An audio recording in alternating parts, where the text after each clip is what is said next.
if you guys have others to add, put it in the description box below, and we can comment section below. In the comment section below. They can't put it into the description Oh section. yeah. Why don't we restart? Hi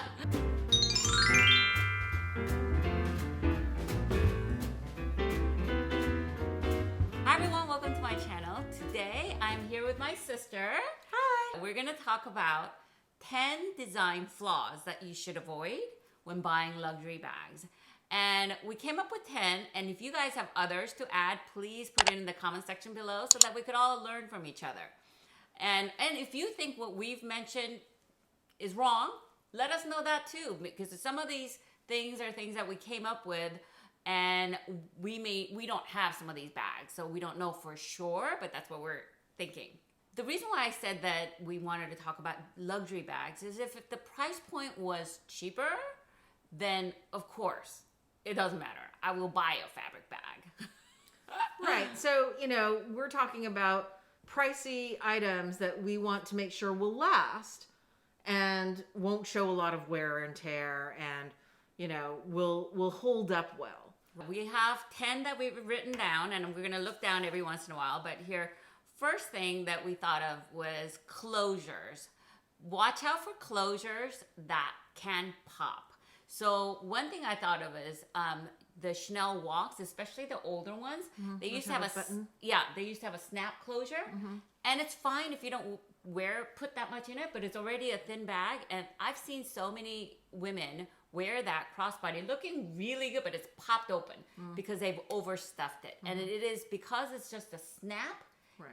If you know that you're gonna put a lot of things in, it's gonna pop open. The other one I hate, and some of you love it, is the S-Lock. I hated S-Lock. That's from Louis Vuitton. Yes. And it's on a handful of bag designs, but in particular, the Pochette Matisse had it. And she would think it's closed. Then it'd be popped open. But somehow you thought you heard a click, but you would find it just hanging open. Right. So I hated that. I was so glad when it had glazing problems. Like, done.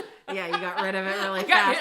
I got rid of it and got my money out from Louis Vuitton. And I think for some people have also mentioned, not necessarily that they thought it was closed, but that it had to be full inside so that they could push against it and close it. Yeah, and that reminds me of the reissue sometimes too. The reissue 226 for me. Mm-hmm. I know Irene also has that problem. Hi, Irene. From Fabulously Irene? Is that her? Fabulous Irene. Yeah, Fabulous Irene.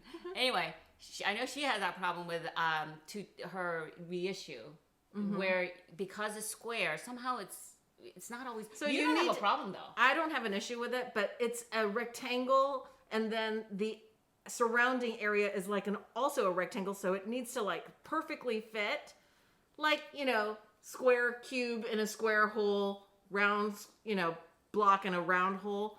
So it just needs to line up properly. And I think when the bag is smaller, there's less wiggle room on the flap. Mm-hmm. But when they're bigger, there's more give. So you might have to have a little bit more adjusting to make sure it fits perfectly. But I take that one out. Because I think that's me and Irene's fault. Because you don't have any problem with it. It doesn't bother me anyway. Okay. Second one is chain around flaps. So another thing, Chanel WOC used to have it. I don't know if the new ones don't, but whenever you see, a lot of the WOCs will have it, where they have this chain or strap attached in the middle of the flap, underneath, and then it goes around. So it's going to wear on the edge of the flap on the outside because the strap is coming out from under and going out and over. And I'm concerned when people do that with Hermes wallets and stuff, they'll put a necklace or something like that around to make it into a bag. Yeah. And it wasn't designed for that, number one. But number two, that puts metal against leather. Right. So think about what that metal against the leather is going to do to the leather. Right. So you know what I also saw is somebody doing that with a Birkin, trying to make the Birkin over the shoulder bag.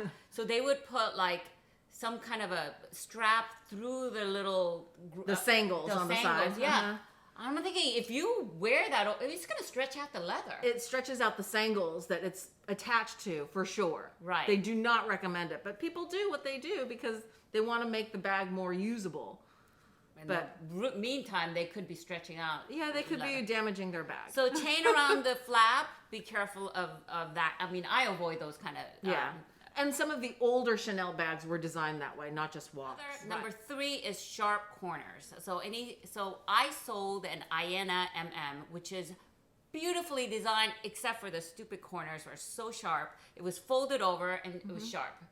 So there were a couple other Louis Vuitton designs at that time that had very sharp folded over corners that had like holes. Once the canvas has holes, you can't fix it. So there are other bag designs that I have sold that. bag. Right. I you didn't bought wear it. it. I you bought bought it. and then I think you wore it maybe twice and then sold it. Sold it. I mean, she was so worried about I it. was so worried about having it. It's like $1,000. I mean, I got it cheaper because I bought it in Europe, but still, it was over $1,000. Yeah. It's a lot of money. Yeah. So I was like, I'm too worried to wear that. But there are other, like the Chanel Coco handle. Which those I have. corners, You have that? the corners are very sharp. But it's a small bag for small mini Coco handle. So it's small and it's also leather. So technically, if you get wear on the corner, you could send it to like a leather surgeon's or, Santana or something to get them retouched up. But remember, once you have to retouch them, they're never going to be as robust. Like if you have to get something painted or repaired, it's never as strong as the original. Well, no, it's same as if you get the entire bag re-dyed. It feels different. Well, that's totally different. Like when people get their bags painted or dyed, the leather never feels the same. It feels dry and kind of synthetic feeling. I would never buy a completely re-dyed bag. And I've seen some beautiful ones, but I would never touch that. Yeah. Okay. Number 4 is thin strap on a big bag. So, or thin strap on a heavy bag. Right? So if you know, because it'll dig into your shoulders a lot. I remember my Lockme BB LV, which kind of had a thin strap, considering the bag itself was pretty heavy. Because it was an all leather bag. Plus the chain. Right. So I felt like if the strap was like double the width, especially if you're going to wear a crossbody. If you were going to wear it over the shoulder, no problem, because you had 2 straps to offset the weight. Yeah, right. But I remember when you tried it on in the store and you were like, gosh, this is really heavy. This is and really then heavy. I bought it. You bought it and then returned it immediately. I returned it within half an hour. Yeah. I mean, it never bad. went home. It did. No, I came home. I tried it again. I said, no, I can't do this. So I took it back and I said, I'm so sorry. And the sales associate, I remember, said, yeah, but, yes, it's heavy because the chains are so heavy on the straps.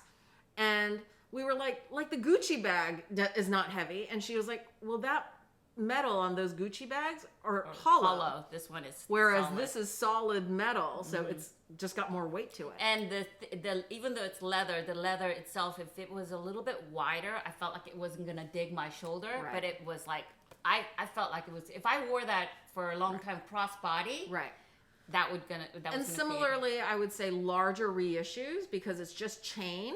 If you're gonna wear it crossbody, if you're gonna wear it crossbody. And it's a full leather bag. And if you stuffed it full of stuff, as the bags get bigger and you use more and more of the capacity, it's going to weigh more and it'll potentially dig into your shoulder. Right. Because that's just a chain.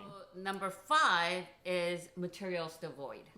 So when you're expending thousands of dollars on a bag, these are materials that we avoid. And so first one is metallic.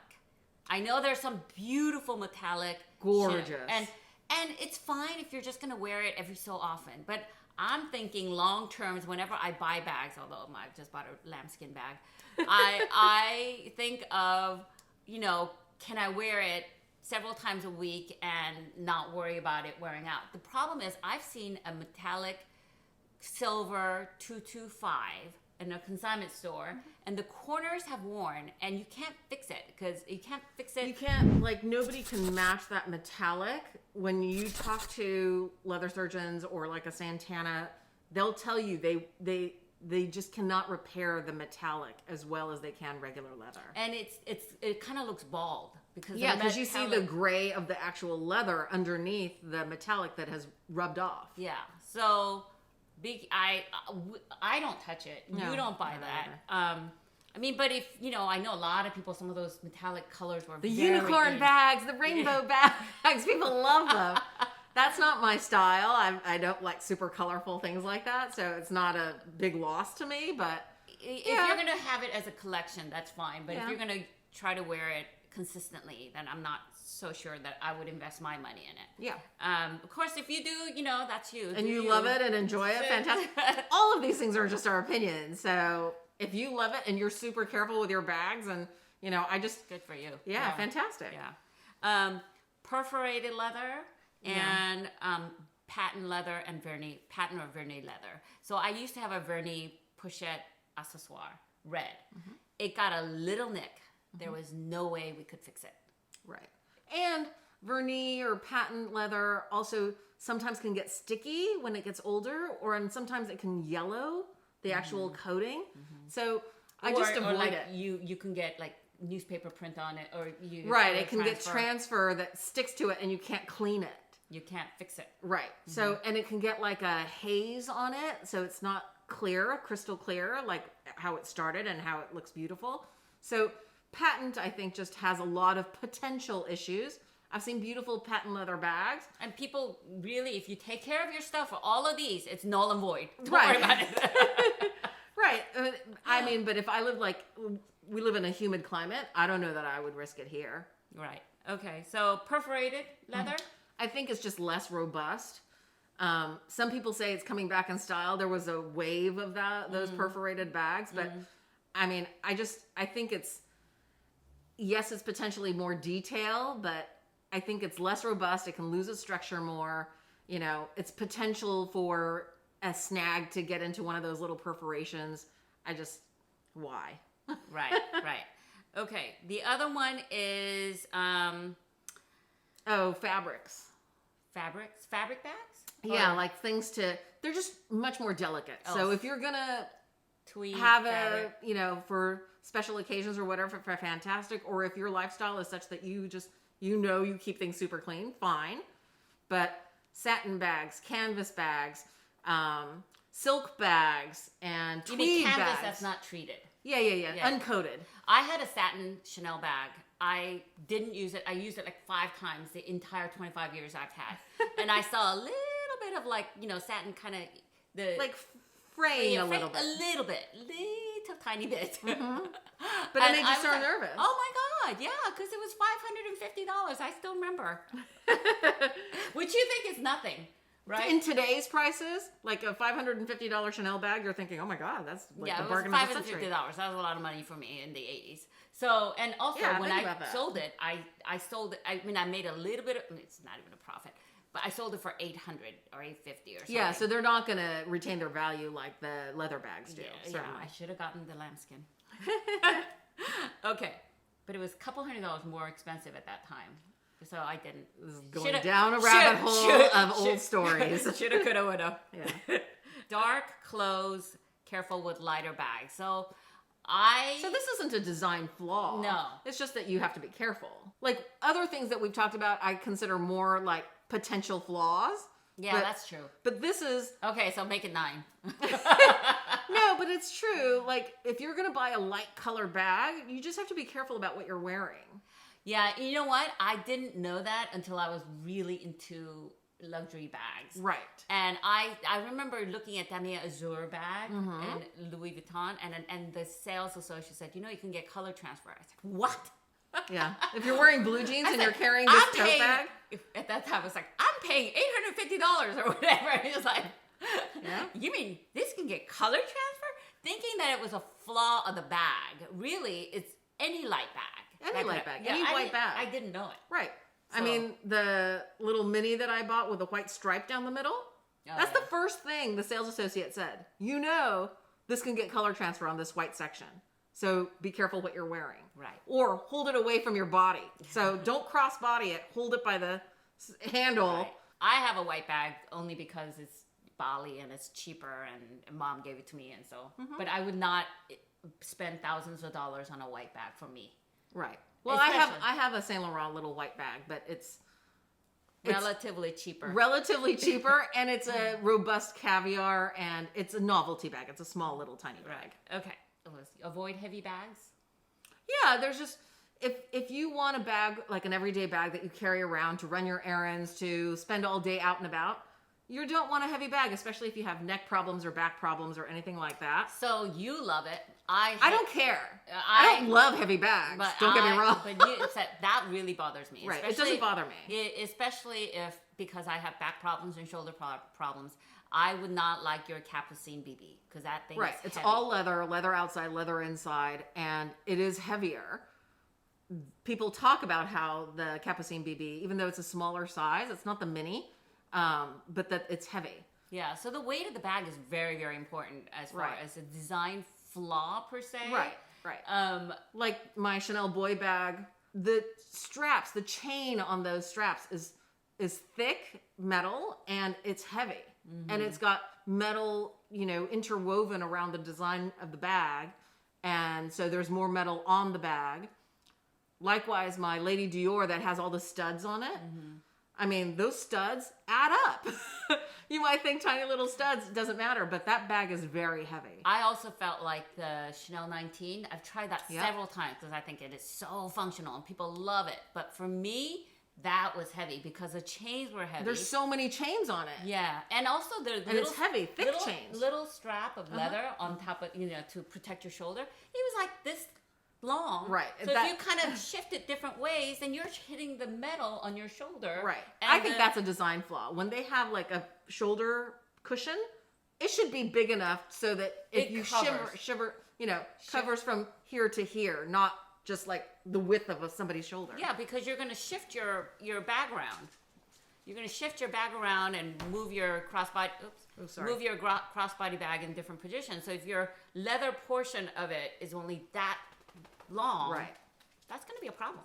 So if you know that you don't like heavy bags, I mean, how many times have I heard people loving Birkin 35, and then 2 years down the road, they're like, oh my God, it's so heavy, I never wear it. I just wanted to throw that thing away. Right, after at the a end long of the day. Yeah. Yeah. And so yeah, heavy bags, I think it's particularly important if it's a tote bag and it's already heavy, and then you're putting more things in it, it becomes heavier. Right. If you guys have examples of that, let us know what those bags are so we can avoid it. It is one of those bags, if you have a bag with a strap at the middle of the bag, so that, and you're wearing a crossbody, it's gonna flip over. It can be top heavy and flip over easily. Yeah. So be careful where those straps are attached. Feet. You know how everybody loves having feet in their bags? Well, not if it's a soft bag. So I've seen a lot of bags where it has feet, so it sounds good, but it's a very, very soft bag. So usually people like feet because they want to protect the bottoms of their bags, right? And the feet will raise it from the floor or the table or wherever you're setting your bag down. But the downside is if it's not a super structured bag, or especially if they're bigger, then the bag will sag, the leather will sag, especially at the corners, beyond the level of the feet. So in fact, the feet are making, instead of it being flat, it's actually making the corners hit the tables or wherever you're setting the bag down on even more. So you're gonna have more corner wear. And I've seen that in so many pre-loved Birkins. And Kellys that are a little bit bigger and that are in the retourné style. The Cellier style is really structured, so you're not going to get that as much. But the softer leather, the heavier the bag, the bigger the bag, those corners sag so much. I've seen so many of those bags with saggy corners. and sometimes you get feet, but they're so tiny it does nothing. Yeah, in those bags, the feet do nothing. In fact, I think it makes it worse. Yeah. So be careful of where the feet is and how the bag is structured. The drawstring strap. Okay, so you want to explain this? Sure. I mean, I don't know for certain, but it was a concern that I had when everybody wanted that Chanel backpack that had like the drawstring closure. The Gabrielle backpack? I think so. And, it was super popular. Everybody was talking about it, and nobody was talking about the wear of the drawstring going through the CC like closure.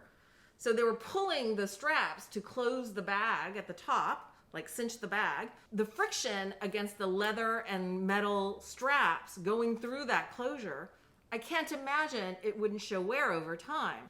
I worried about that so much, so I never, jumped on that. And I have similar concerns about the Pearl Crush. Right. Which is super popular. It's super popular right now, and I get it because the adjustable strap length makes it, potentially more functional. But I'm so concerned about that the leather going through that the pearl. Mm-hmm. Yeah, I mean, what's going to happen over the long term? I don't know. Yeah. Anytime you have anything leather chain kind of thing, leather, going through metal, leather frictioning up against metal. Right. I see a problem similar to the way we were talking about the straps around the bags at the top. Let me show you this because I have this in front of me. So even in Petite Noe, which the first thing that a lot of times happens is that because you are using this to close all the time, this breaks, this wears a lot because it does go through it. Right. So in an older bag, and it's easy to replace this, so it's not a big deal.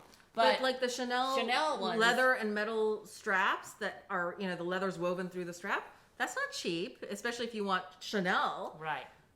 This is very different than Vachetta. And like the older Hermes Kelly bags, they didn't have the double D ring, so you had to attach the strap to the. She's gonna bring her Kelly out, so she can demonstrate what that is, what the problem might be. So you can see on this Kelly, I'm gonna push my Twilly out of the way a little bit there, but see, there's a ring here. That's the part that attaches the handle to the bag. This first ring here, okay, this first ring. Then there's a second ring. So there's it's called a double D ring. This ring is where you attach the strap. So before that, you used to have to attach the strap to this single ring. And over time, that latch would rub up against the leather of the handle. So you were getting metal against leather, and it would wear that part over time. You've seen that in the older.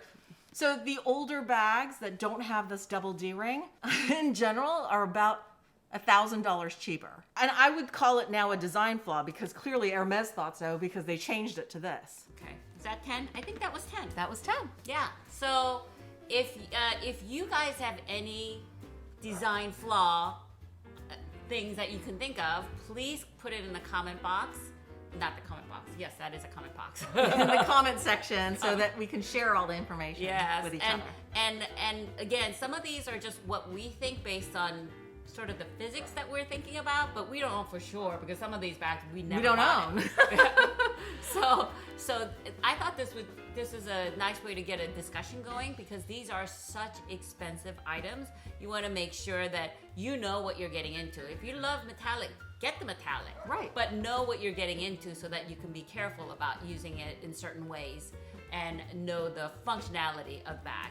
So I think that's it. Yeah. Anyway, if you like this video, please give this a thumbs up. Please don't forget to subscribe and click the bell notification so that you'll be notified every time I upload more videos. Guys, thank you so much. Bye.